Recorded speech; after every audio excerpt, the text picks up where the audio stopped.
Welcome to The Vinyl Guide, the podcast for record collectors and music nerds. Here's your host, the biggest record nerd of them all, Nate Goyer. Hey everyone, it's Nate. Welcome to episode 508 of The Vinyl Guide, the podcast for record collectors and music nerds. And ladies and gentlemen, I'm super excited about sharing today's interview with you. It's a conversation I had with Chris Ashford of What Records. Now, there's a question mark on the end of that, so it should be What Records or What Records. That's probably the way to say it. Chris Ashford of What Records. Now, Chris started What Records in 1977 solely to put out the music of his friend's band. He hung out with a group of people. Two of them turned out to be who we know today as Pat Smear and Darby Crash. And the band that they were forming at the time was the Germs. And just as the Germs were learning their musical instruments, Chris was figuring out how to make and sell records and learning all the tough lessons along the way. Now, the very first Germs single is Forming, and that story is an adventure unto itself, which Chris shares today. We discuss the very first pressing, the true mono version of the single, of which only a handful survive today.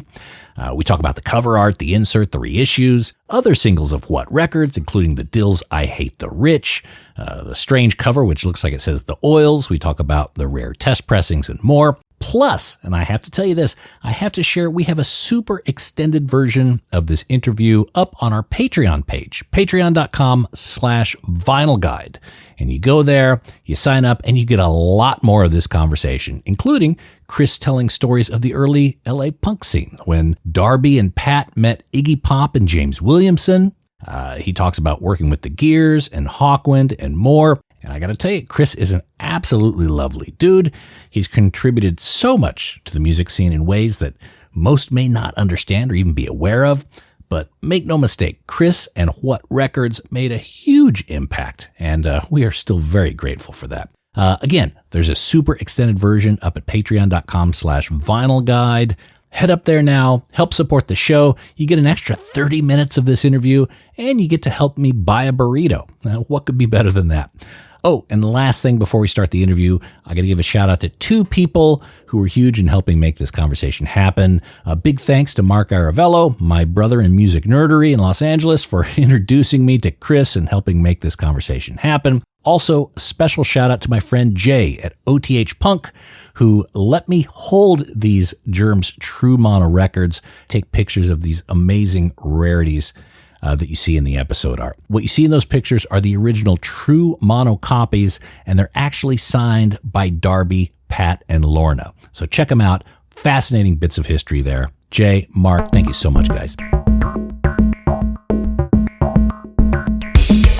Alrighty, enough already. Let's get on the horn with Chris Ashford and talk about the germination of What Records? This week on the Vinyl Guide, we're very pleased to have with us Mr. Chris Ashford of What Records, Iloki Records, a few other entities in your background, and a bit of a record nerd as well, as I understand. Oh, I have a few in my collection. Just a few? Oh, in the thousands. In the thousands. That's good. Okay. Is it 5 digits or 4 digits, thousands? It's 5. 5. Okay. All right. And you've been now we're going to talk all about What Records and some of the releases there. I'm fascinated by What Records. What Records reminds me of John Cazale. Do you know John Cazale, Chris? The actor. No. Yeah, he played Fredo in Godfather. John Cazale played in 5 movies: Godfather, Godfather 2, The Conversation, The Deer Hunter, and Dog Day Afternoon, and then died. So he had 5. Everything he did was brilliant, and then he disappeared. And that reminds me a bit of What Records. Well, that's kind of a interesting. I don't know quite the right word for it, but you get the idea. Look, it's a genuine compliment. So you started What Records? It's a bit of a story leading up to that. Okay. Well, do you want me to kind of lead you in here? Please. I can do that. I had a couple friends named George and Paul. Mm-hmm. Later, George became Pat Smear. Paul became Darby Crash. And we all hung out, and the beginnings of the Germs were starting to happen. And so I was always fascinated with record labels. I had worked in record stores through high school, and I just sort of thought, well, if they're going to do the band, I'll do a label. Mm-hmm. Why not? See what I can get into. So you were with them. They were forming the band and seemingly learning their instruments or learning how they're going to do it, but you didn't have the desire to pick up an instrument. Well, I I noodle on the guitar some, but I had attention span disorder, shall we say? So I just didn't do it, I guess. And I had it over the years. I've had to train my ear. I didn't hear like I couldn't tune a guitar by myself. I needed a tuner, and so it wasn't an easy move, shall we say? Mm-hmm. But there's always that kid in you who always wanted to play. But I decided to take the other end of the spectrum. Okay. All right. Fair enough. So you knew your lane early on. Did you have any education or any thought about how to make a record at the time? No, I actually learned how to press it through Richard Foos from Rhino Records. And he told me where he was pressing their early singles, which was a plant called Monarch that was in LA. Let's just say LA without getting specific. And I don't remember who told me who to make the sleeve, but I figured that one out. And we totally did this completely in the garage. It was a 2-track quarter-inch deck with 2 microphones, and Mm-hmm. and we just recorded in the garage. Really no equalization until it got mastered. So that was the single that became Forming. Were there other songs that were in play and Forming was the best of the lot, or how did you conclude that Forming was the song to lead with? Well, we had decided on Forming, and there was multiple takes of it, which somewhere along the line we decided to erase many, many, many, many, many years ago. So when I went back to the tape, I thought, is it still there? But it wasn't. So, and the B-side was a little cassette recording from the Cheech and Chong movie when they auditioned for, Up in Smoke. So that was just sitting on a table, and we, edited that.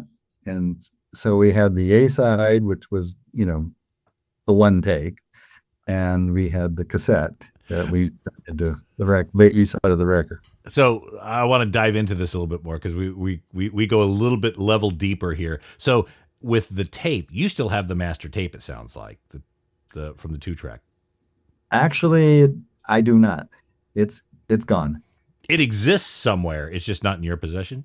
I think it exists, but it may not. That tape was pretty old. Okay, all right. It's possible a collector got hold of it somehow, but I have all rights to it, so Okay. they can't do anything with it. Okay, but do you know where it's at? Did it go somewhere in? No. Okay, all right. It just I rumored they heard it went to Canada, but I don't know. okay. So there wasn't a second song for the B side. So you guys used a live tape. Again, we'll talk about that Cheech and Chong bit, but so I'm curious, there wasn't a second song picked out? Correct. Okay, all right. Was there a discussion about that? Do you recall? At my age, I don't remember. That's fair enough. Okay. All right. So they used this tape. Now, the Cheech and Chong, this is the Up in Smoke, the Battle of the Bands scene. Right. Where the Dills made it in and the Yep. Germs didn't. Right. Okay. And the Germs. Now, have you seen the video of Germs' performance on that day? I believe I saw it a long time ago, but I don't remember it. Okay. Right now, it is in the Punk Rock Museum. It's on a loop, and Lou Adler actually gave Fat Mike a copy of this video, with the agreement, with the understanding it would go nowhere else except the Punk Rock Museum. So it's on a loop on a screen if you want to go and relive it. So when we go to the Punk Rock Museum and we see that that video of Germs playing on the Up in Smoke Roxy set, that is actually the version of Sex Boy that is on the backside of Forming. Correct. Wow. Okay. But we didn't want to tell anybody back in those days because we didn't know if we were going to get sued. Oh, okay. Fair enough. All right. Did you ever understand or hear the story of why the Germs weren't included in the movie? No, I do not know. Okay. All right. This is another thing from Lou Adler. He said while he was cutting the movie together, he looked at the different bands. And when he saw the Germs performance, he thought he shouldn't include them in the movie because moviegoers wouldn't believe that Germs were an actual band. I can see that coming from his point of view. So you were at that Up in Smoke taping? I was not because I was holding a job in those days and I had to work that day. I missed a few key things around those times because I had to keep my job or I couldn't pay for any of the stuff. So you were the person 100% financing Forming and the various singles coming out? Oh yeah. Mm-hmm. Okay. And so Forming was made. You went to Monarch Press. Monarch was the press, and You- a place called Bertco was the people that made the sleeve. Okay. Now, Yeah. Oh, go ahead. the sleeve for Forming, was that complete in its form? Because I always saw the black spot on the back, the black rectangle. Is that would have been a place where maybe a picture would have been? Is that or, No, we wanted to be ambiguous, okay? All right, a little tongue in cheek, got it. because the Germs are kind of an evolving thing, and back then there was a little more tongue in cheek to their stuff, and then it got a little more serious and serious down the line. So there was a lot of tongue in cheek that was put into some of this. Okay. That was like, oh, here's the band photos. Oh, they're not there. Okay. And that that address on Kenfield, was that your home? That was my parents' address. Yes, where I lived at the time. How much mail did you get there? Actually, nothing, because I moved it over to a PO box pretty soon, and I took the address off. So nobody, they weren't, people they weren't rabid about them enough because we were all very visible around the scene, so nobody really had to send mail there. Right. Okay. All right. So you didn't have any weirdness happen because of the record. Yeah, that's why I took it off. I thought, no, this could be interesting. I don't need my mom getting involved in this community. Right. So now the first pressing of Forming, as I understand, it was the true mono press, but there's an issue with that. Can you talk us through that? Easily. Not being real slick on making the label copy, it actually was a mono, because if you listen to the record, the vocals is full one side and the music's full the other side. And then later things, when I put it on compilations, I actually squeezed it up a little so it wasn't full left and right. So it wasn't true mono. And also the pressing that did come out that had those labels, the Monarch decided to put the labels on the wrong side. So the B-side label was on the A, the A-side was on the B. And as soon as we figured that out, I had to go get it repressed.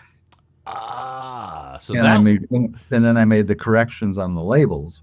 okay, that was the issue then. They had the wrong label on the wrong side. Yeah, that was the actual issue. A little lie never hurt with true mono, but That's good because at least we could now designate when one is seen in the wild. Now, I understand 1,000 were made and almost the entire run was destroyed. What do you remember about that?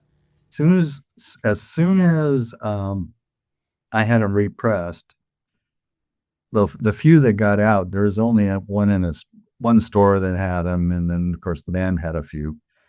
I took all the other ones, took all the records out of the sleeves and put the new ones in. So there was probably 800 or 900 of them unsleeved at some point. And probably 6 or 7 of those, we played Frisbee over a hill. Of course. 'Cause, you got to put this in context. Mm-hmm. No, none of us thought really anything was going to happen with this.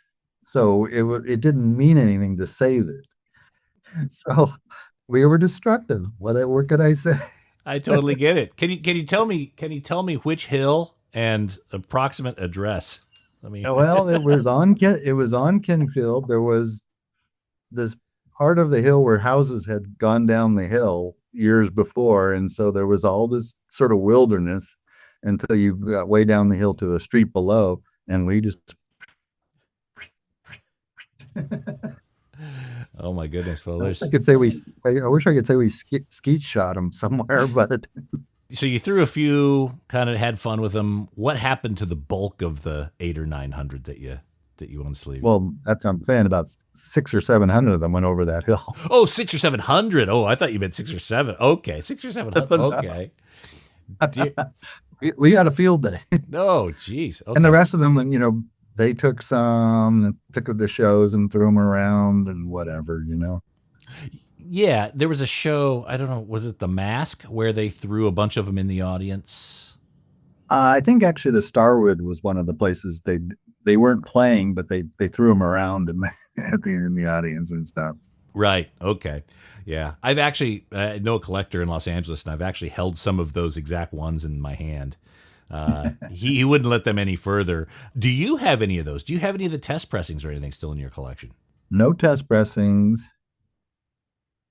I may have the flip labels one. I may have one because once again, back in the day, the thought was we're going to sell as many of these things as we can. Now, I mean, obviously not the ones we destroyed, Right. but because I wanted to get my money back.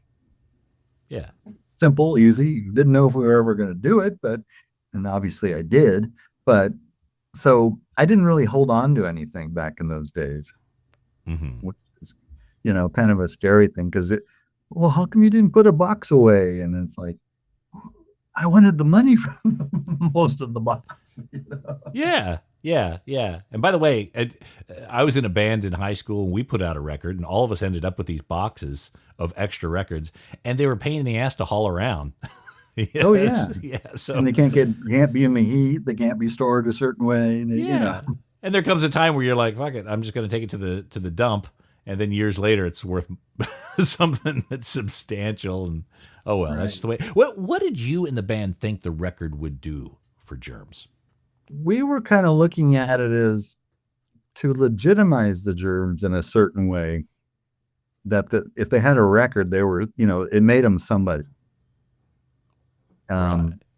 And I don't know how much you know about that, but technically, the Germs record was the first independent DIY punk band single from LA. So we were kind of treading our own ground in that, and it actually gave them a good calling card. Oh, we got a record, because it really was done. It wasn't done like a business thing. It was more done like, hey, we're all just getting in this and see what happens. It was really pretty brave, and Forming is an incredibly unique record, especially at the time. I mean, I think most people probably wouldn't even know what to think of it. I think that's what happened back then. Yeah. But you guys had the confidence. You guys are like, this is special. This is something. I mean, you're probably throwing 3/4 of your paycheck into it for a while. Well, the main thing is Darby was, for whatever you hear about him, he was a very gifted lyricist. Mm-hmm. And he, without getting into his family and his problems and stuff, he had a very, for his age, a very tough, unique look at the world and how it came out in his writing. And so even though the music isn't what, quote unquote, what we thought punk would, ultimately end up in a year or two, and what they ended up being, because they progressed so much in 6 months, but it always had that lyrical aspect that was very biting.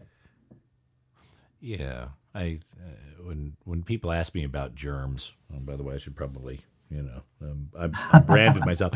When people ask me about Germs, There's my germs burn. oh, you got your germs burn? Who gave you the germs burn? Michelle Ghaffari Okay, all right. at the whiskey. I And was sitting at the bar with Carlos Caballero of the Dickies, and she just grabbed my arm and burned me. when did the germs burn thing start to become a thing? Probably in the summer of '77, or just going into the fall. You see, all this stuff happens so quickly, Yeah, and it's hard to pin it exactly down, but it yeah. definitely. But where people are like, okay, now you got to burn me. I want one of those now too. Like, when did that kind of switch over happen? That was a little later. I think that was the next year. Okay. It was more the insiders who got him first. Okay, so you were right up on that list. You Right, you, right. you got a germs burn without knowing it was coming. Exactly. So, in talking about Darby Crash, what's something you think people really get wrong about Darby? I think people don't understand that his life was in a very short 22 years. He never actually got to really grow up. We were all young lunatics running around, even at, we weren't the guys going to college and becoming doctors and Right. whatever. So what, he was he's very complicated as a personality. He's very talented. He's very complicated, but he was not a complete person yet. If that makes any sense to you, he hadn't got the maturity to really define all this stuff and figure out what's driving him in certain places and to know really why he's doing it. Mm-hmm. I think the problem that he gets most of the time is, in the day when the Germs played, 3/4 of the time they were kind of the train wreck. Mm-hmm. It was just chaos. Mm-hmm. And, even when when Iggy was a train wreck, the band was still not a train wreck. There was some cohesion, and he was the one falling apart, where all the pieces, even though talented, they just, didn't have that maturity to, be amazing. Right. With just him falling apart. But so a lot of people look at him and think, oh, he's just a train wreck. He was a drug user. He was this, that. But he had crazy demons. He had crazy demons, and I'm surprised in some ways when you look back on it. It's surprised he made it as long as he did. Any thoughts on what those demons were? Oh, there's plenty. His family was a disaster.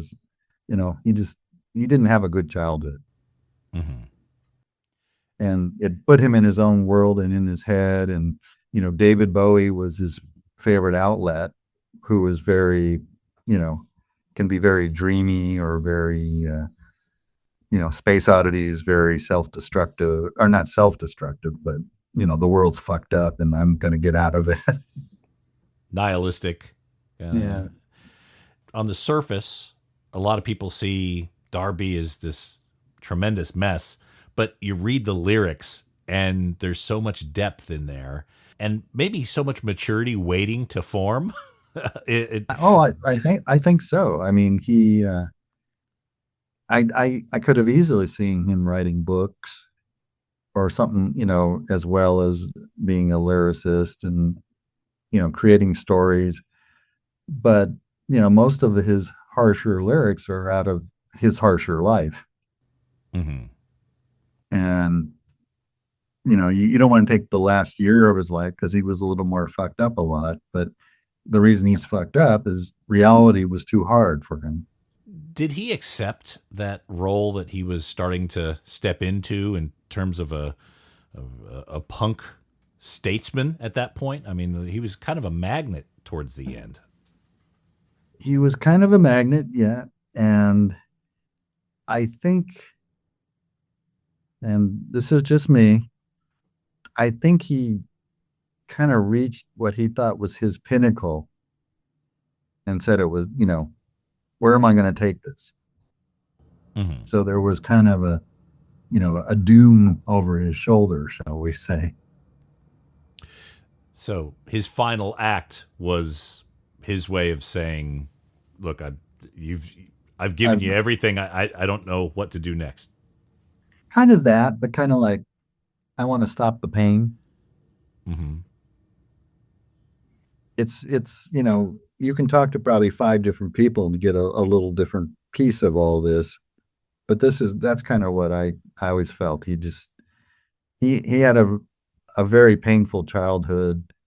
When we hung out, we just we all had whatever good time or whatever you want to say. Mm-hmm. We did all kinds of wacky things, but he needed the attention. He needed the attention was sort of the love that he never got, that kind of thing.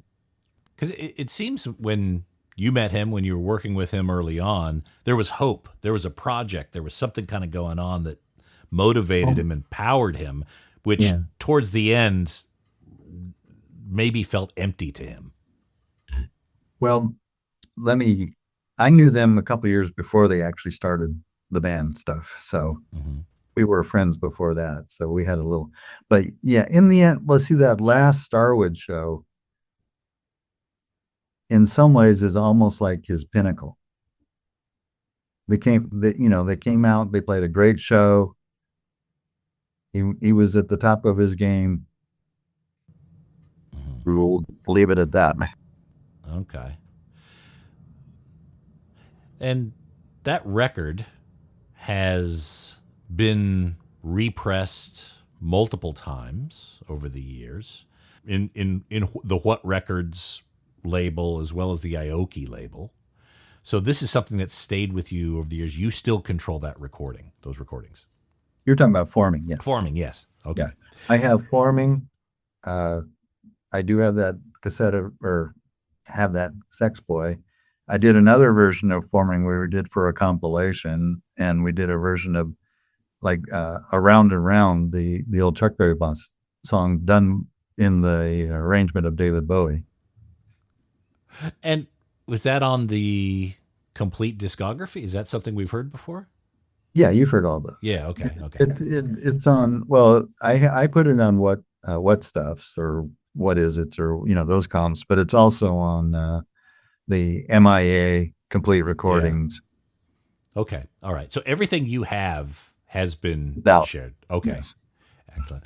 Now, I noticed in the there's the insert for Forming. Did you and the band kind of slide all those together? Was that kind of your job, Chris? What was the DIY? It was my job to type it up, which there's mistakes in a couple of them, and go get them printed. And it was, I don't know if this will be hysterical to you, but I took it to a printer, and I just typed it on a typewriter here. I want to make copies of this, and I don't know if we laid them out in a few or we just did one at a time. I can't remember now. Mm-hmm. And the guy at the printer looked at it and goes, I can't do that. It looks terrible. I can't do that. Just do it, And he did it. But he kept going, I can't do this. But yes, those were all slid in our. I'm an artist with the Xerox machine. I can't work with this. So you typed it up. You got it printed. You did the folding. You put it all together. The band didn't help you with any of that. That was Chris's job. They may have helped a little because Yeah. I used to hang out with Pat quite frequently and Darby too. But Pat may have helped some. I don't remember. But yeah, usually it was my job. Okay, all right. And the lyric sheets differ a little bit. So Yeah, you're responsible for the "once more, you morons" line in one of those. well, I'm responsible for the typo in one word, and said, oh, I should have printed and go print another one. Did they put significant effort into writing music at that point? Well, they were just kind of becoming, they were just kind of. I mean, Pat knew how to play guitar a little bit, Mm-hmm. but that was the first time that they've ever put something together that they actually wrote. Mm-hmm. And, Pat, he doesn't get the credit he should because of some publishing contracts that were signed that we won't talk about, Okay. or whatever. But he really wrote all the music, and Darby wrote all the lyrics, and Pat got X'd out of a lot of that. But at that point, that was a picture of that period of time, Yeah. and they progressed very quickly. Because by the end of the year, we had done probably, I don't know if it was October or November, but we did the other two songs, the second forming, and you can tell they're already a better band. And then this last single, which wasn't that long after that, and it's like the progression is immediate. It's they're becoming what really became hardcore.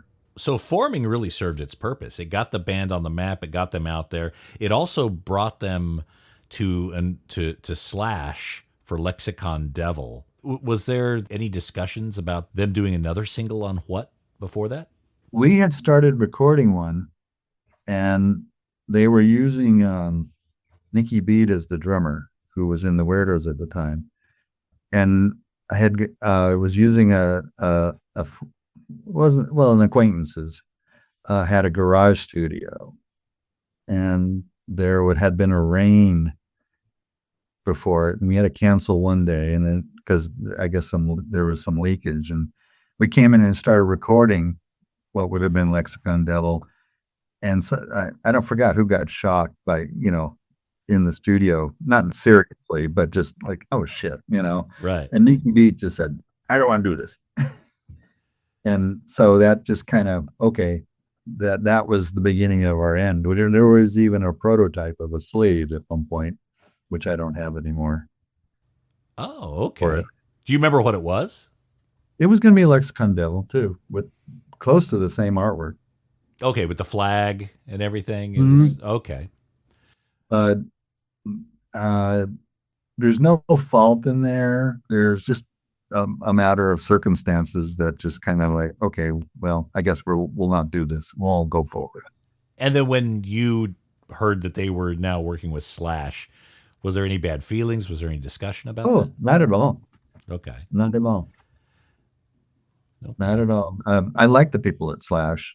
Originally, it was Steve Samioff who started the magazine, but then Bob Biggs had bought it, and he's the one who pushed it more music, and we all got along fine. Okay. Like I say, the whole thing about this was not that I was starting a label and I wanted to control everything and control your careers or anything like that. It was we were just all learning, and we were all in it sort of basically for each other, and And you're able to see your friends start to get that prominence. Your thoughts on GI when it came out? I thought it sounded great. Once again, I think I was supposed to go to one or two of the sessions, but I had to work. But Pat kept telling me all about it, and I thought I thought Pat Burnett, who engineered it, did a great job with them. Mm. And Joan Jett is the producer, but Pat Burnett was the kind of the genius of getting it all to sound good. Right. And then you were also starting to get busy with a few other things. The Dills, or at least the first release looked like the Oils. Exactly. Tell us the story of that. That has a whole story too. Yeah. A couple months after the Germs record came out, Peter Urban, who was the manager of the Dills at the time, came to me and said, we like what you did with the Germs. Would you like to put our record out? Sure, why not? I guess I'm in this for a longer ride than I thought. And so that was a funny one because they gave me really crude artwork and I tried to pull it together, and none of us had a lot of money at the time, and so we weren't like, I wasn't great with a razor blade. So Yeah. so it came out looking like the sleeve came out looking like the oils, and we looked at it and said, no, we got to change that. And then another funny one though is when I had the record mastered, which I wasn't there for the mastering, we got the test pressing back and they faded the song out before it was done. Oh, okay. Which is, or, there's only 5 of those in the world at one point or something. And so I had to go back and get that recut, but it was their fault. So, once again, so that was. Okay. So that test pressing is quite difficult to get. Right. And that, again, has really stood the test of time. Going back to the John Cazale comment, the Dills, another phenomenal band, and it just kind of just ended up in your lap almost by accident, by fate. Yeah. If I hadn't done the Germs, it wouldn't have been there. Now, all these singles that you did with the Dills, the Eyes, the Controllers, those are all, you still kind of manage where those, how those are used, yeah? Absolutely. We haven't seen anything like, I think a lot of these are very difficult to get on, say, streaming or to hear unless you're able to go to YouTube. Oh, well, it's all that stuff should be, I use CD Baby for distribution, and they should have all that stuff up on Spotify and everything else.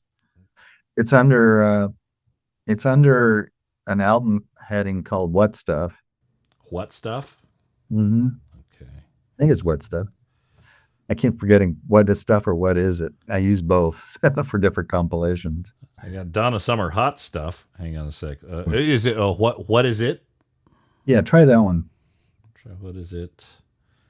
I mean, I could look it up for you, but I'm no. I'm too lazy. But you should have it. Yeah, I haven't been. Maybe it's because I'm in Australia and it's only available in certain territories. That may be it. It shouldn't. It should be everywhere. I'll keep looking, but yeah, I did what I thought was a pretty thorough search. Oh well. Okay, so people can enjoy the whole What Records catalog on streaming. Okay. Yeah. All right. Would there be any thoughts, especially with the vinyl revival of the last decade or two, to be able to reissue something like What Is It? That seems to be quite in demand. Right now, I still have a 10-inch, which has about half of it on it. Okay. I don't, and Cobra Side is the distributor on that, and they move them periodically. But I still, it's one of those things that it's out there, and some of the singles have been reissued a few times and stuff. It's, for me to go in and replay it and make 200 copies is more laborious, shall we say, than it is to do than what you get back for it. Well, yeah, look, I understand there's a lot of work involved. That compilation has reached kind of a new audience with it being name checked by Kurt Cobain and other people in terms of a very influential record to them. I imagine you'd be able to go through far more than 200 if you did a reissue. Okay. I may even have the mothers somewhere. Okay. Now when you saw Fat Mike's display for the Germs, you saw a couple of my plates in there. I did. You donated those to the museum? Oh, that's great. I want to go in there with some liquid hot wax and make myself another cup, press them out. So that is the plates of the very first independently released punk record, even probably just punk record out of Los Angeles. It's actually one of the reissues, but yes, it's not the original plates, but yeah.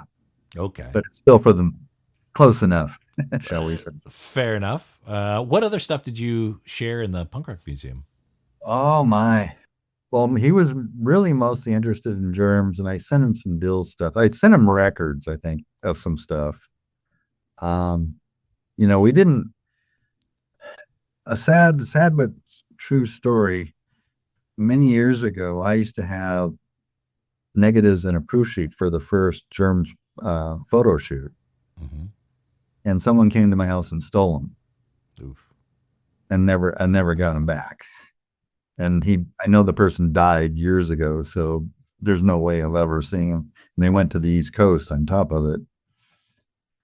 And I believe the negative that was used for for the forming single, the front photo, I believe that was in there too, and that got stolen because Teresa, who shot that photo, uh, we've been through this, and I said, I don't know if I gave it back to you or it got stolen, but I don't have it.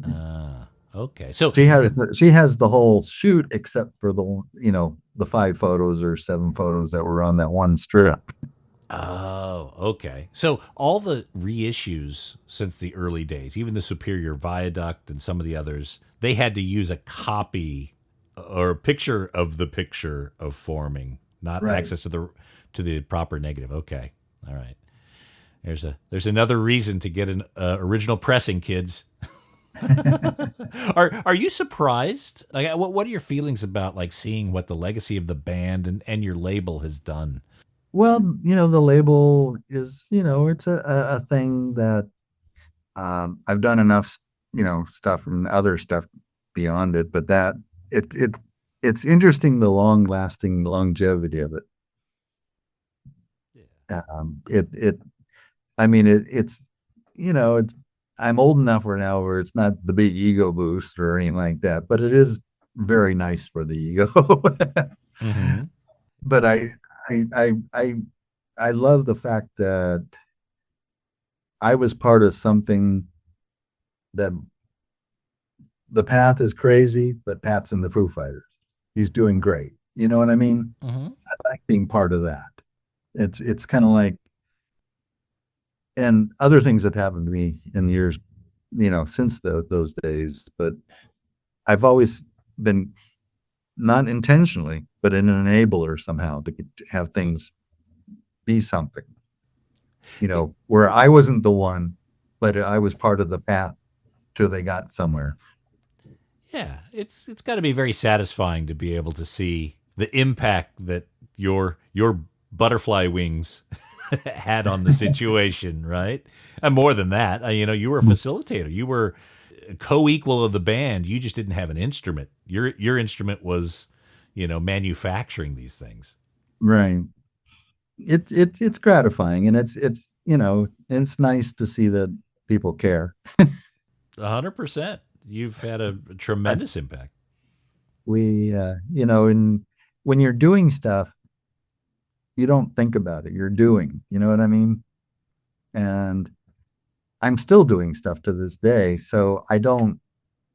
But I'm more reflective. I'm obviously more reflective on what happened with Darby because at the time it was bone crunching, and it was uh, and you ask why and why, and then you start realizing when you mature a little more that, oh well, yeah, what was like crazy then was, oh, that was really fucked up, so that's why he was like he was, Yeah. without being specific, but and we were all kind of misfits, so you know because there really, at our ages, there really wasn't punk rock. It hadn't existed yet. The Ramones had barely touched. The Sex Pistols had barely touched. If so, like I always tell people, when I was high school, there was no such thing as punk rock. So we were, the early LA scene, well, but as misfits, and then that's why there's all these diversified kinds of music, from the screamers to the Germs to Black Flag to whoever. Everybody had this little different thing, but it was all rooted in stuff before it. Now, 10 years later, everybody was rooted in this stuff, and they took it wherever they took it. Yeah. Well, I think in some degree, we all build on the shoulders of giants. But to be able to recognize that early on and to be able to take those risks, that's a huge credit. I mean, if back in 77, when this was happening, to hear what was happening with Germs, they're practicing and them coming together. Most people, I would suggest, would not be willing to put most of their money and time behind a band like that and thinking, oh, I'm going to recoup something. It was just, it seems to be not a Hail Mary, but something that is, you feel it in your gut and you go with it. You take that chance and you've been rewarded by having a front row seat on this amazing train ride. Well, I've been lucky in a few different train rides and a few different things, but I noticed Pat played on a lot of other projects as well. The Martyrs, the Tidal Waves. He was kind of one of your right-hand people. You got a Tidal Waves. You scare me. Well, Before I learned how that was a good lesson. I'm not getting the vocal quite right. It needed to be humorous, and it didn't. The humor didn't come out, but the monotone out of tuneness did. So it didn't come off right. Again, I'll go back to the John Cazale. If it's on What Records, I'll give it the benefit of the doubt. The Martyrs, I'd actually like that record. Yeah. So he almost had kind of like he was almost like a fill-in musician for you. Hey, I got a project here. We're gonna do another record here. Yeah. Hey, Pat, I need someone to play guitar. Here's $50. Or, back in the day, $50 actually meant something. So you still have the plates for the original single from the Monarch pressing, right? I think so. Because there was one issue where I reissued that at one point with Rainbow. And in the 94 earthquake, they lost a lot of plates in the earthquake. And that may have been the mothers on that may have gone with that. I can't remember now. Which is why that the ones that Fat Mike has is a later issue. Right. Okay. That may be the closest you have. You don't know if those original plates still exist. Yeah. Do you have anything personal of Darby's still in your collection? And I'll give you here in Australia, I've got a friend of mine who Bon Scott used to be good mates with, and he would stay over at his house while he was in town because Bon would only be in Sydney for a couple days here or there. And he left a bag of stuff before he went to the UK, and Bon never came back. So he's just got all these clothes and weird personal things of Bon's. He's not sure what to do with. Do you have anything like that? Any ephemera from Darby? Not at this point, no. Not that I can think of. Okay. Didn't leave a bag of underwear at your house or anything? No. Okay.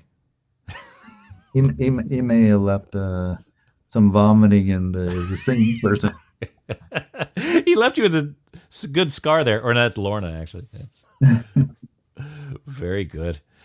The Dills have a very interesting moment in history, that Up in Smoke appearance. The guitarist, I don't know the guitarist's name of the Dills. Chip Kinman. He had that guitar decorated with black electrical tape, right, which I understand it was a primary influence of Eddie Van Halen, seeing that and then starting to use that visual on his own guitars. Are you aware of that? I wouldn't be surprised. I haven't heard that story before, but I wouldn't be surprised because, those guys used to dress up like punks and come down to punk shows. Mm-hmm.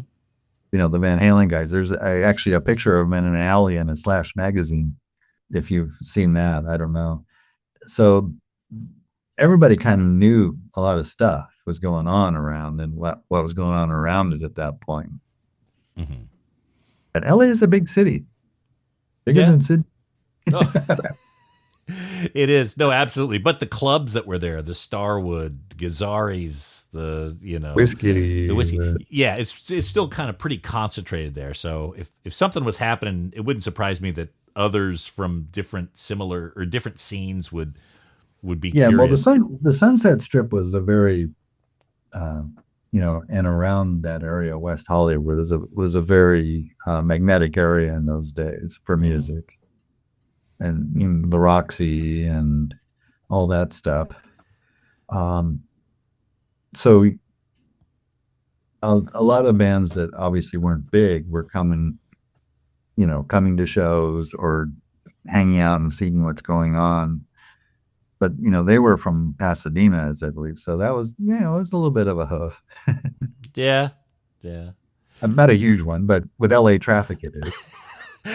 I'm always fascinated with people who are like, oh, that was in Orange County. This was Hollywood. I'm like, it's really not that far physically, but with traffic, it is. That's the funny part about it. The there was kind of waves of punk in the early days. There was sort of the Hollywood mass scene, whatever, sort of that 77 till the end of 77 period. Mm-hmm. And then the South Bay, which was Hermosa Beach, Redondo Beach, those guys started creeping up, and San Pedro, of course, with the Minutemen, and that was kind of the 78 to 79 wave, Black Flag and those guys, and they were different waves, and then the 78, 79 into 80 was starting the Orange County stuff. Mm-hmm. The Agent Oranges and all that stuff. So it was kind of these waves of things, and they were all different in their own way, but they're all influenced by the whole thing. Well, Chris, I'm going to let you go. Thank you so much for your time, man. I really appreciate it. It's great to meet you. Thanks again, Chris. Take care. Take care. Cheers. Bye.